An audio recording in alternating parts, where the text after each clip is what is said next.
All right. So I appreciate your time today. This is going to be fun. I'm excited to learn. Sure, sure, sure. And so I'm going to use what she gave me as cheat sheet, but I'm going to go back in because I edit and stuff anyway. So I'm not going to worry about the intro right now. hmm So I'll go back and revisit that. So let's hmm just start talking about it's Aquiline. Am I saying that right? Aquiline or Equinoline? Aquiline. Aquiline. Thank you. Aqualine. Okay, so Barry, before we start into that, tell me a little bit more about you and yourself and your background. Uh, um, Professional aviator by trade. Um, Flew helicopters back then, early years as an aviator, and then I transitioned to airplanes. Flew for numerous airlines as a captain for United for 18 years and some other airlines, but also worked in different parts of aviation as a flight instructor, as a chief pilot, director of operations for a charter outfit, aircraft mechanic. And so when we think of drones and how I got into that space, you think of drones as aircraft, which falls squarely within the ambit of aviation. And so it's in my DNA as an aviator, sort of a natural progression, if you may. So that's my technical professional background that kind of led me into the drone space. Um, Owned other businesses along the way, privately, in digital media, health information systems, construction, but also electronic payment systems. So what you see now, as far as the end results, Aquiline drones, that somewhat represents a culmination of most of what I've done in my professional life. Okay, thank you for that. That's helpful to kind of steer us as we continue along here today at knowing your background. Sure, sure. So now, how about a background, Barry, on Aquinoline drones? Aquiline drones is a U.S. based drone manufacturer, but also a provider of cloud solutions. And so we've been around for the better part of say 6 to 7 years, four of which, three and a half of which was spent in solid incubation. And what we've built today successfully is what we call a drone technology ecosystem. So it's made up of 7 lines of business, from drone manufacturing to the provision of cloud services to the AD Academy, which provides drone pilot training online and also hands-on. One of the initiatives we championed was that of providing free drone training to all first responders, i.e., law enforcement, firefighters, other first responders nationwide, in commemoration of the 20th anniversary of 9/11, until year end. So we currently train law enforcement, firefighters, first responders nationwide, to become commercial drone operators, and then we provide the infrastructure to allow them to use drones, in the line of work. Um, we also have an in-house insurance captive that we stood up this year. So we self-indemnify products and services that are made or procured by Aquiline. We provide. I see you have a question at the tip of your tongue. Oh, no, no, go ahead. Keep going. I wrote it down. Sure. Okay. Um, and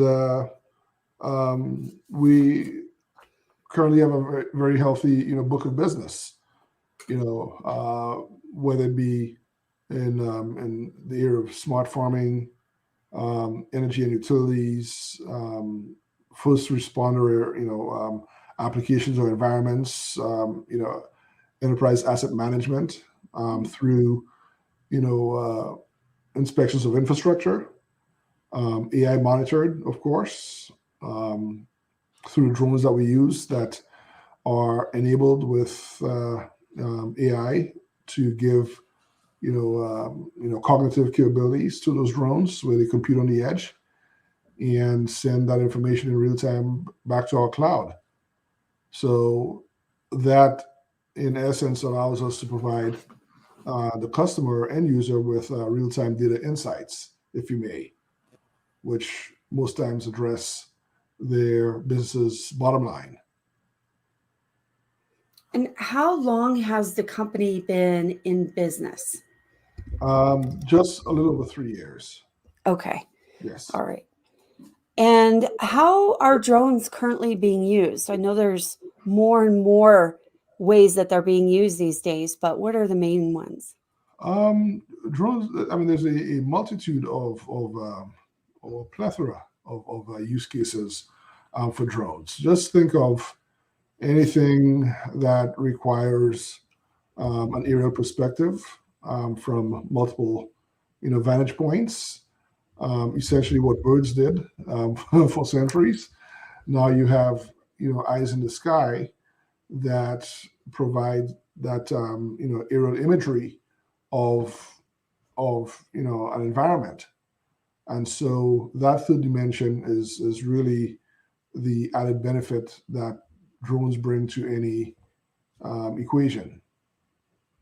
So again, law enforcement, firefighting, energy and utilities, inspections, cell phone towers, wind turbines, bridges, tunnels, anything that can be seen from the sky or monitored from the sky, with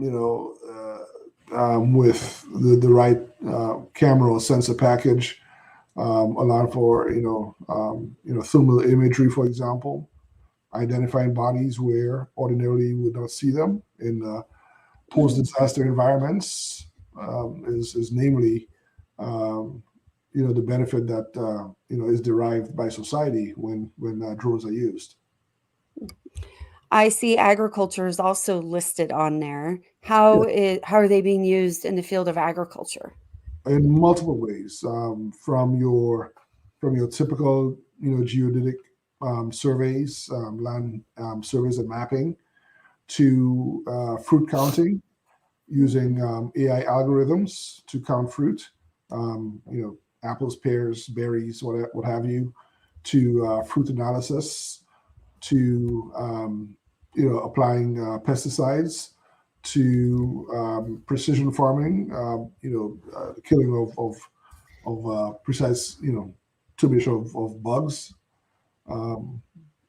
It's a multitude of applications in farming, irrigation. Okay. So, according to my notes from Melissa, technology has improved a farmer's crops and livestock and the way they do things.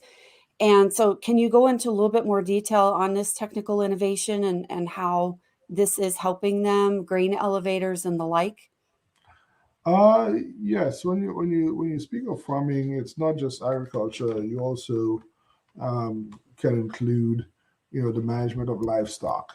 So whether it be as an aerial rancher, managing your livestock as far as counting your cattle, being able to ascertain the cattle's health through health monitoring, sensors or temperature monitoring sensors that could detect, rapid, rise in body temperatures, obviously a sign of impending poor health, which if your purpose for ranching is that of harvesting, beef or milk from the cattle, it's important to know today the health of your livestock, which somewhat gives you an indication of what that will trade for after it's harvested. So prompting you to be more proactive as far as the actions you take in isolating the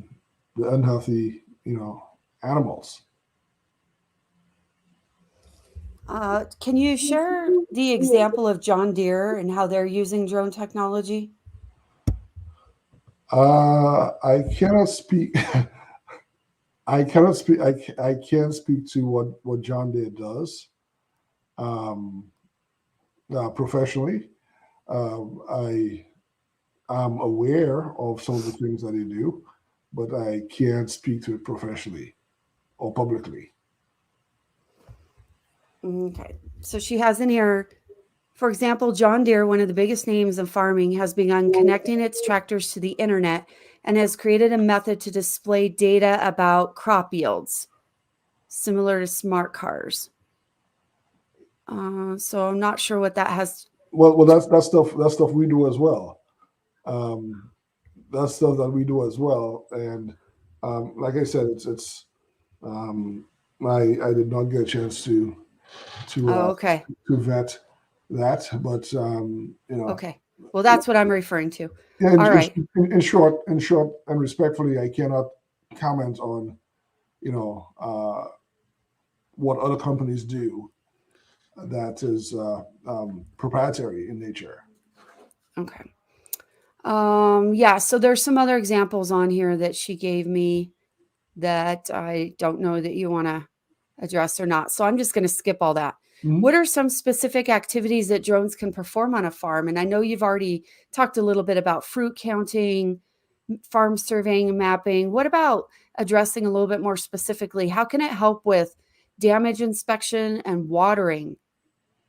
Well, damage inspection is typical in um, post inclement weather, but also for irrigation, you can essentially map out wetlands. You could map out dry spots, anything, and you could trend monitor that activity with the use of AI algorithms, build predictive models that would allow for a more informed approach to how that land is irrigated. Um, so I think that's what she was alluding to, which is one of our core competencies as far as building, predictive models for farming. Okay. What about autonomous drones? Let's talk more about where that's at, where that part of the industry is heading. Autonomous drones.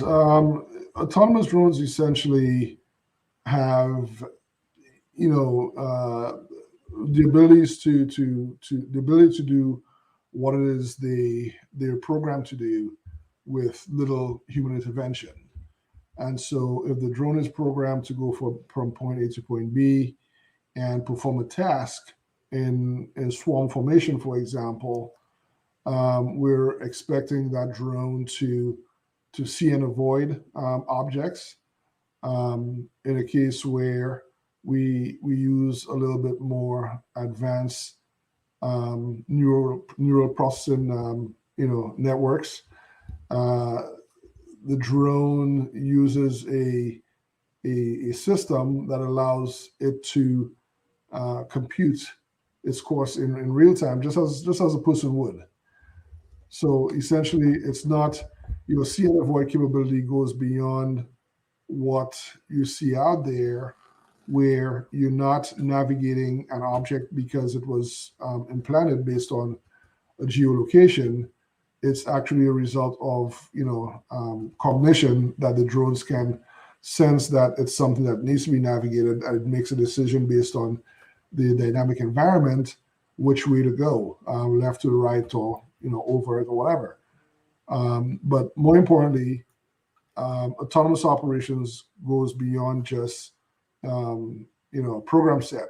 The drones can think of why they're doing what they're doing.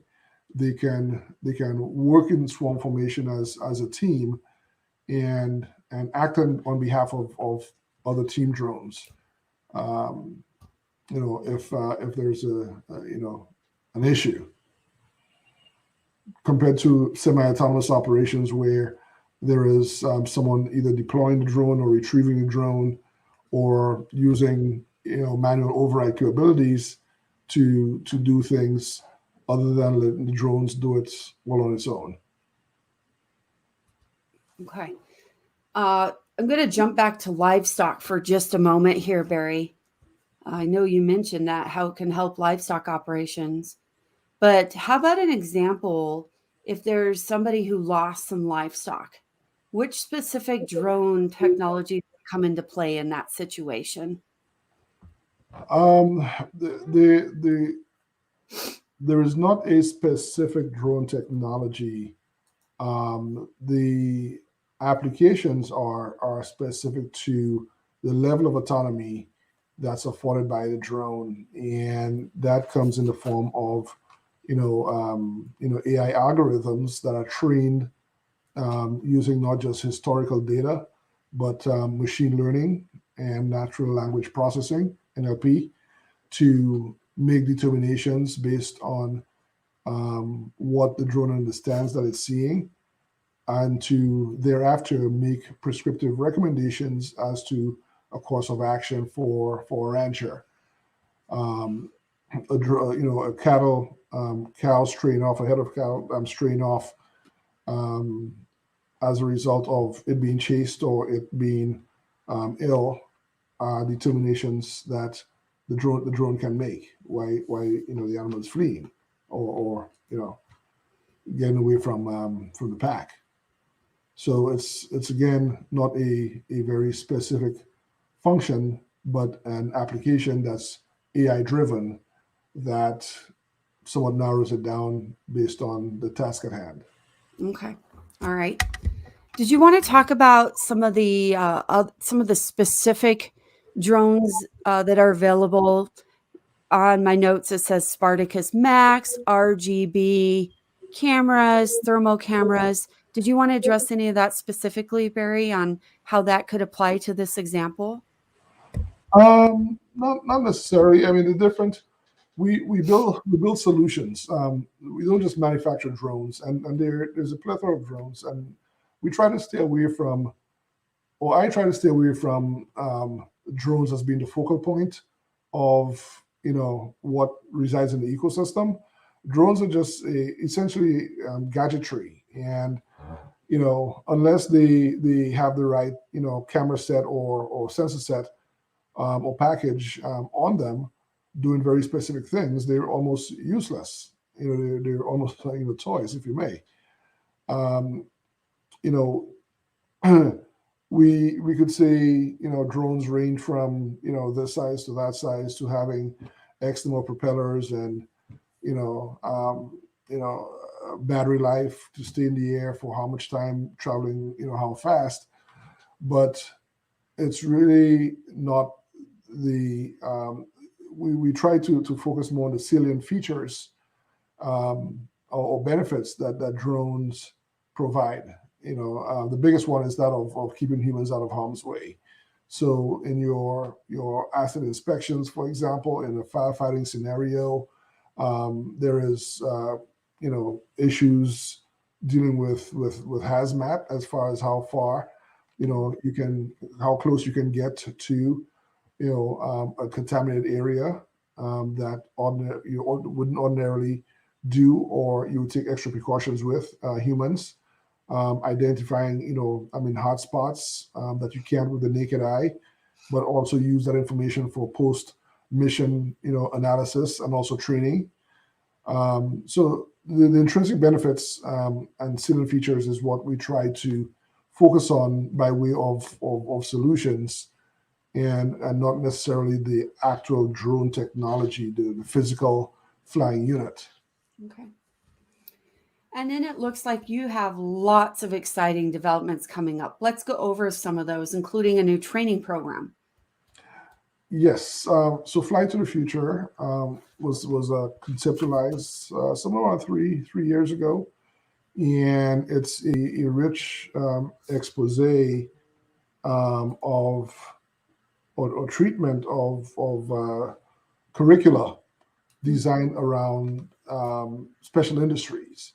So not only do we teach you everything from A to Z about drones, we also teach you cloud technology. We teach you about registering a business, managing a business in the drone space, anything that would allow someone who is unemployed, underemployed, displaced, especially in a post-COVID environment, to delve into an entirely new industry with the skill set and knowledge base to become potentially a successful business owner as a drone service provider. And so for $12.99, the average person could get into an entirely new and exciting industry that is, by all accounts, burgeoning. I mean, think for $12.99, if by comparison you wanted to become a hairdresser, I mean that's $15,000 to $20,000 for 29 weeks, and at the end you get a skull and a wig and probably a moisturizer kit to work with. But here, upon successful completion of the course, we also provide you work through what's called a drone on demand app, akin to Uber, where we aggregate all the service requests nationwide from individuals and businesses alike. So you, Laurie, may have an outdoor wedding event planned for sometime in December, and you may request or require aerial footage of that wedding. And so by downloading the app and putting in the request and paying for it beforehand, we could vet the request for legality. I mean, if of course you asked us to surveil the White House, it would be no.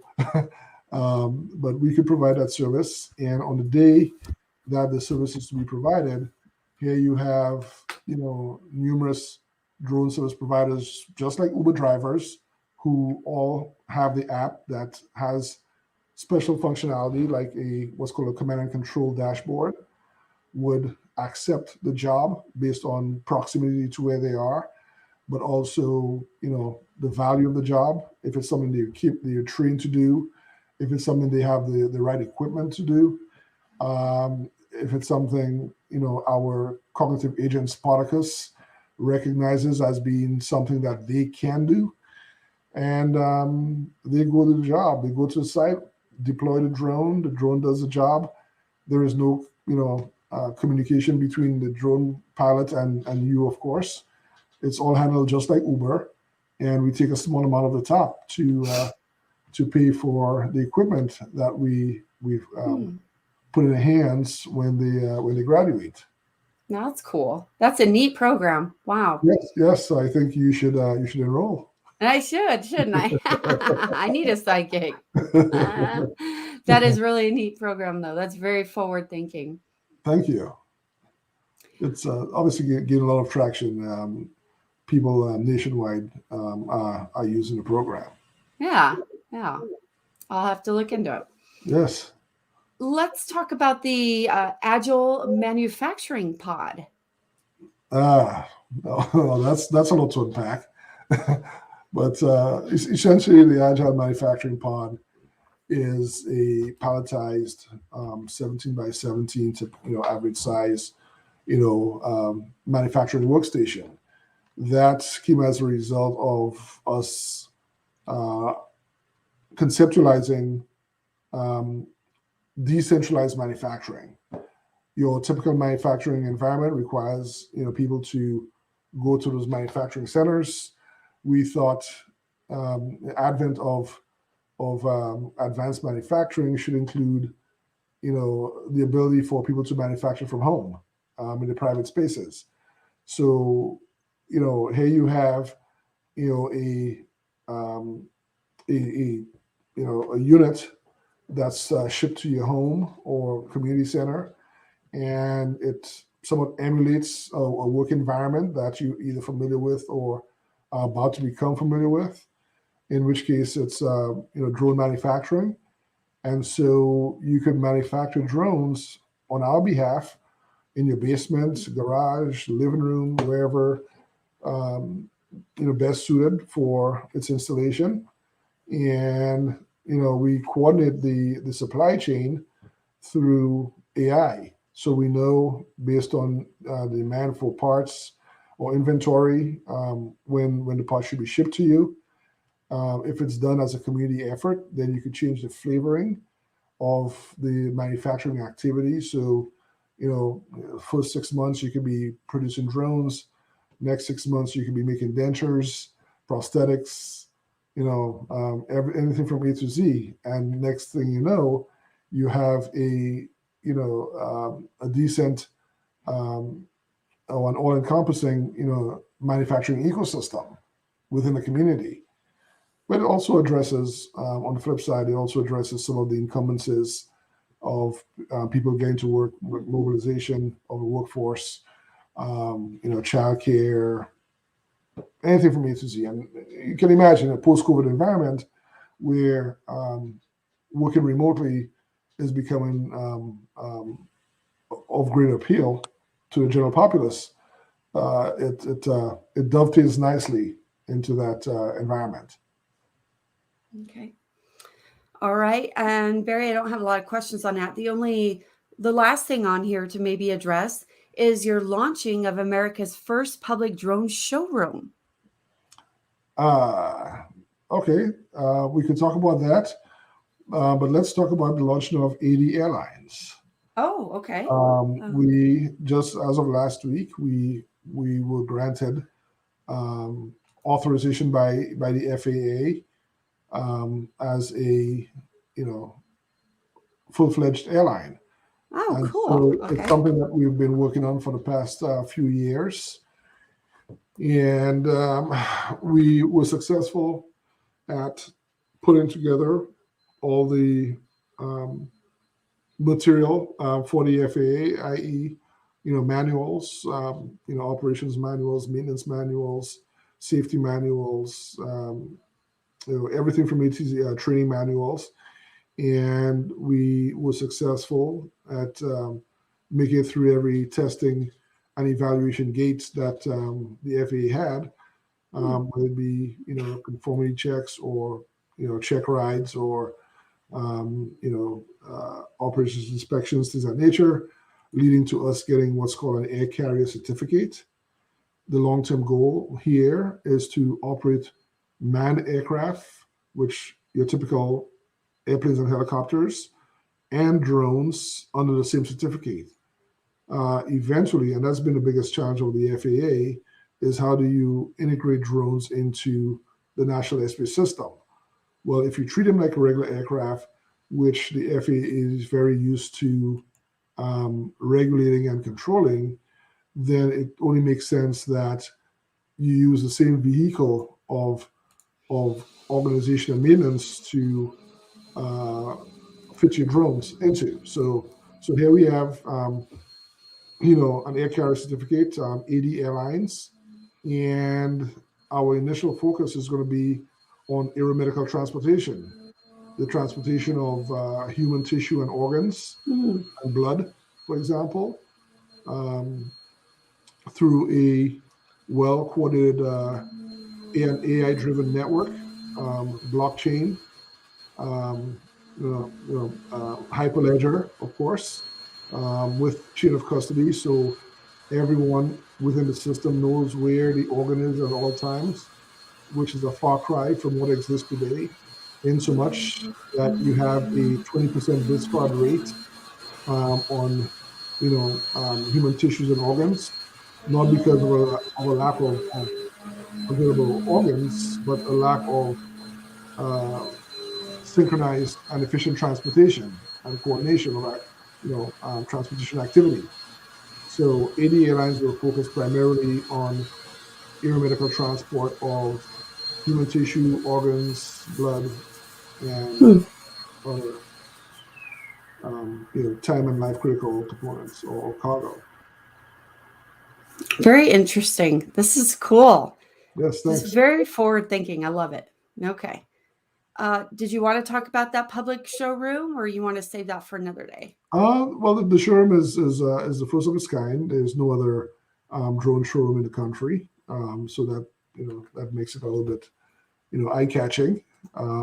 Gives the public immediate access to that immersive experience of drone technology. So you can come in and see what we do firsthand, from the production side of things to flight simulation side of things to the Agile Manufacturing Pod, which will be on display there. So you can somewhat visualize what a pod would look like in your basement or garage or living room, to the ability to see different drones or associated software packages, camera sensor packages, to a sales desk, of course, where you could purchase commercial off-the-shelf available drones.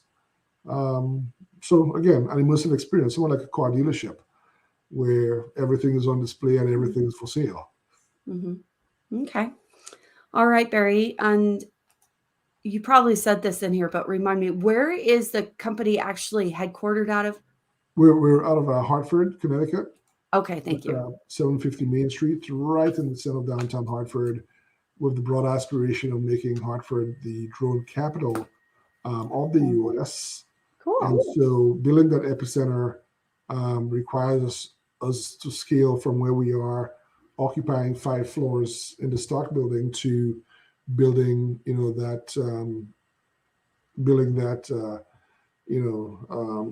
somewhat of a how you call it, I'm lost for words. We want to, and we actually put together a proposal to the mayor of Hartford, where we would have,